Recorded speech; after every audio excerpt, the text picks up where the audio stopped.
현대사회가 우리에게 무엇을 요구하는가.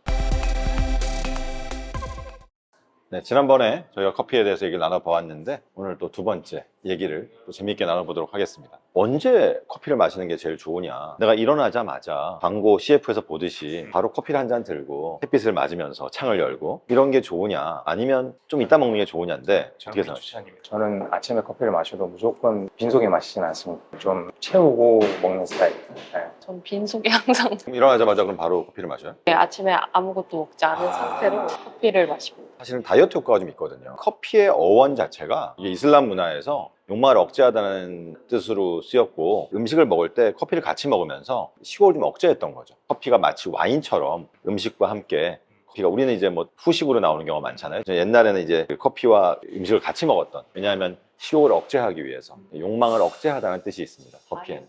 여성분들 입장에서는 아침에 장 운동이 좋지 않을 가능성이 많거든요. 근데 이제 커피를 마시게 되면 장 운동을 좀 활발하게 해주니까 화장실을 가시는 분들이 많죠. 그러니까 아침에 빈속에 커피를 마시는데 위산을 자극하기 때문에 아무래도 위가 튼튼한 사람들이 할 수 있는 거긴 하고요. 그러면 언제 먹는 게 제일 좋으냐? 보통은 이제 기상 후 한 3시간 정도, 기상을 6시나 7시 정도 한다고 생각할 때 3시간 정도 뒤가 좋아요. 왜 그러냐면 이제 아침에 일어나면 우리가 오늘 하루를 살아야 되는 것 때문에 콜티졸이라고 하는 호르몬이 확 올라갑니다. 이 콜티졸이라는 호르몬 자체가 심장을 좀 빨리 뛰게도 하고, 당연히 우리가 아침에 일어나서 하루를 살아야 되니까 뭔가 에너지를 붐업시켜야 되지 않습니까? 그런 것 때문에 쫙 올라가는 거예요. 근데 그게 조금 떨어지는 시간이 3시간 뒤에요.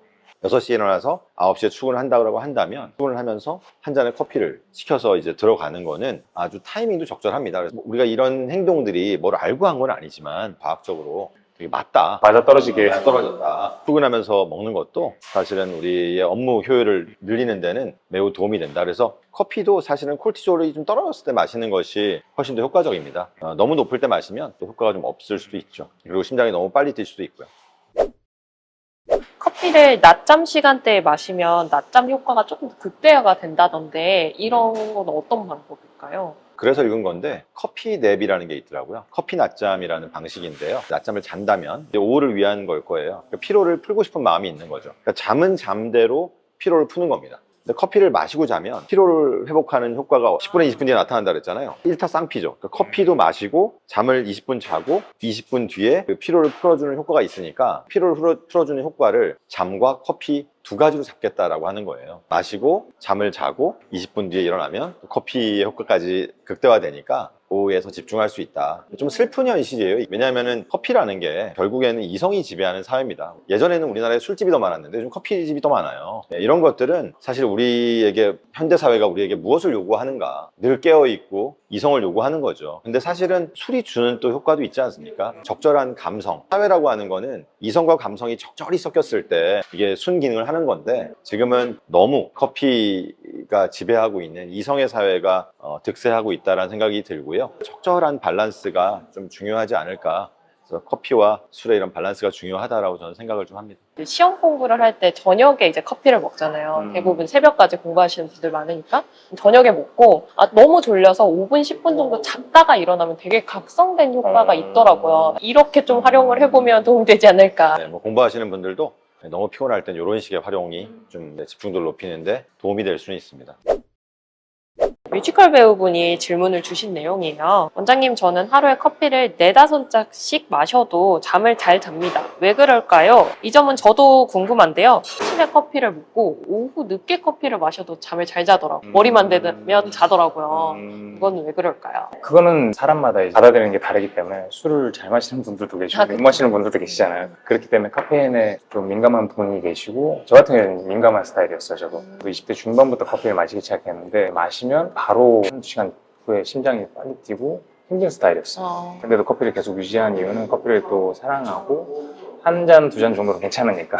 그렇기 때문에 아마 이분은 거기에 대해서 좀 약간 둔감하지 않을까. 둔감하다는 표현은 좀 그렇지만 마셔도 괜찮은, 그래도 그렇게 민감하게 반응하지 않는 분이셔서 권장 섭취량에 크게 뭐 넘는 건 아니기 때문에 괜찮지 않을까 싶습니다. 일단 이거는 본인이 원래 가지고 있는 수면의 질과 관계가 있겠죠. 불면증이 있다거나 아니면 얕은 잠을 자는데 커피를 섭취하게 되면 안 좋죠. 그런데 기본적으로 우리가 알아야 될 개념은 커피의 반감기예요. 내가 커피를 마시고 반으로 줄어드는데 걸리는 시간이 6시간 8시간 정도 됩니다. 그래서 수면 8시간 전에는 먹지 말라고 하는 거죠. 그러니까 만약에 그러면 내가 저녁 10시에 잔다라고 하면 2시부터는 안 마셔야 되고, 그 다음에 12시에 잔다고 생각하면 4시부터는 안 마셔야 되고, 2시에 잔다고 생각하면 6시부터는 안 마셔야 돼요. 배우분들은 좀 늦게 주무시는 경우가 많을 것 같아요. 그러면 이제 6시 이후부터는 안 마신다면 악영향은 좀 피할 수 있다 생각이 되고요.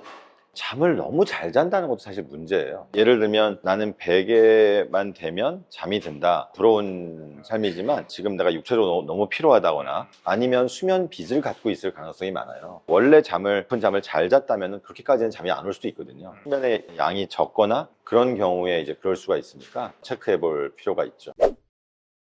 카페인이 몸에 잘 안 받는 분들도 계시더라고요. 그에 맞는 질문을 받았는데요. 저는 커피를 좋아하는데 커피를 마시면 심장이 빨리 뜁니다. 이런 저 커피를 마셔도 괜찮을까요? 굉장히 아련하게 질문을 남겨주셨는데 저랑 비슷한 케이스인 것 같고요. 제가 그렇습니다. 제가 민감해서 저도 그랬었고, 근데 계속 마실수록 좀 그게 줄어들긴 했었어요. 내성이 생기니까요. 네, 내성이 생기더라고요. 그래서 처음엔 저도 마셨을 때는 심장이 너무 빨리 뛰는 거예요. 그래서 이거 위험하다, 마시면 안 되겠다 했는데도 마시니까 내성이 생겼고, 근데 제가 제 몸을 알잖아요. 무리하게 많이는 안 마시게 되더라고요. 한 잔, 두 잔 정도까지.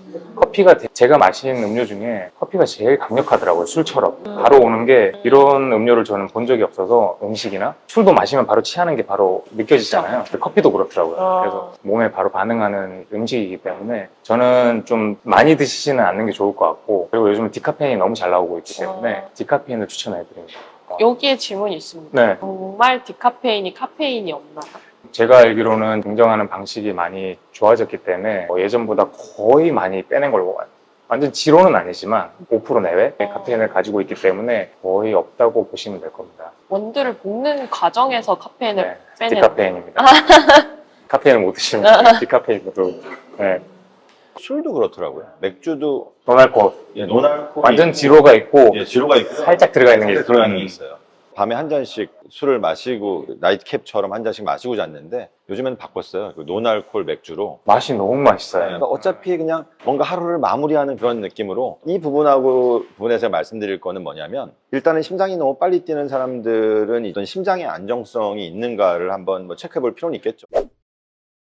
요즘 현대인의 고질병이라고 하는 역류성 식도염과 관련한 내용인데요. 원장님, 저는 역류성 식도염 진단을 받았습니다. 커피를 마시지 말라는 권고를 받았는데요. 커피를 너무너무 좋아하고 안 마시면 일이 힘들어요. 커피를 어떻게 끊어야 할까요? 아니면 커피 대체제를 추천해 주세요 라고 하셨습니다. 가볍게 드시고 커피를 드시는 걸 추천하고, 그리고 디카페인이 도움이 되는 걸로 알고 있어요. 아무래도 카페인이 적기 때문에 디카페인 커피를 좋아하신다면, 즐기고 싶으시다면 디카페인으로 드셔보는 것도, 그리고 커피 때문만은 저는 아니라고 생각해요. 생활 습관, 뭐 너무 늦게 먹는다든지 늦게 주무신다든지 생활 습관이 아무래도 역류성 식도염에 영향을 주기 때문에. 디카페인 커피 추천한 거는 하나의 방법이기도 합니다. 커피를 마셔서 이제 역류성 식도염이 심해지는 거는, 첫 번째는 이제 위산이 많이 나오기 때문이고, 커피라고 하는 게 이제 결국 식도 관략근을 이완시키면서 위산이 올라오기 때문이거든요. 그래서 어쨌든 커피는 좋지는 않다라고 생각을 하셔야 될 것 같고요. 역류성 식도염이 오는 이유가 너무나 다양하게 있으니까 사실은 그 메인 원인을 해결해 보는 게 더 좋은 방법인 것 같아요. 음식을 소식한다던가 아니면은 밤에 야식을 먹지 않는다던가 이런 것들이 더 중요한 포인트니까, 그걸 지키고, 커피가 이제 우리 몸의 에너지를 깨우는 역할로 우리가 커피를 많이 즐기게 되는데, 만약에 내가 커피를 식도염 때문에 못 먹을 상황이라면 에너지를 올리는 다른 방법들을 쓰면 돼요.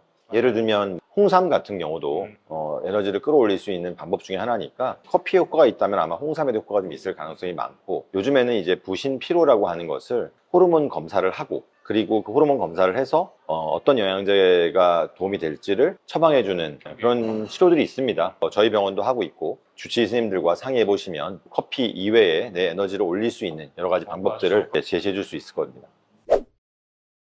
커피와 술에 대한 얘기를 잠깐 해보면, 이슬람에서는 예전에는 커피를 숙취 없는 술로 받아들였었어요. 역사적으로는 예전에 이제 나폴레옹이 커피 봉쇄령을 내렸는데, 결국에는 그 독일이 그 나폴레옹의 반란을 일으킨 게 그 커피 때문이었다, 뭐 이런 역사적인 히스토리도 있긴 하더라고요. 이런 것도 좀 재밌었고, 이슬람에서 이렇게 넘어와서 아메리카노까지, 커피가 좀 재밌는 것 같아요. 현대인들도 뭐 이제 없으면 못 사는 게 됐잖아요. 많은 질문들을 보내주셔서 저희가 커피와 목소리, 그리고 커피와 문화, 인문학적인 알쓸 신잡을 좀 알아보았습니다.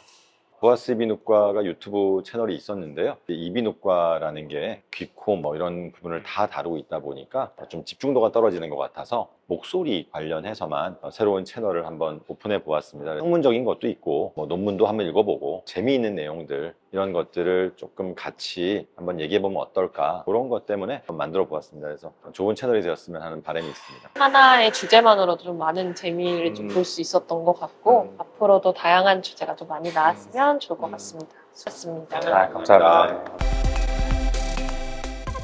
목소리는 오자국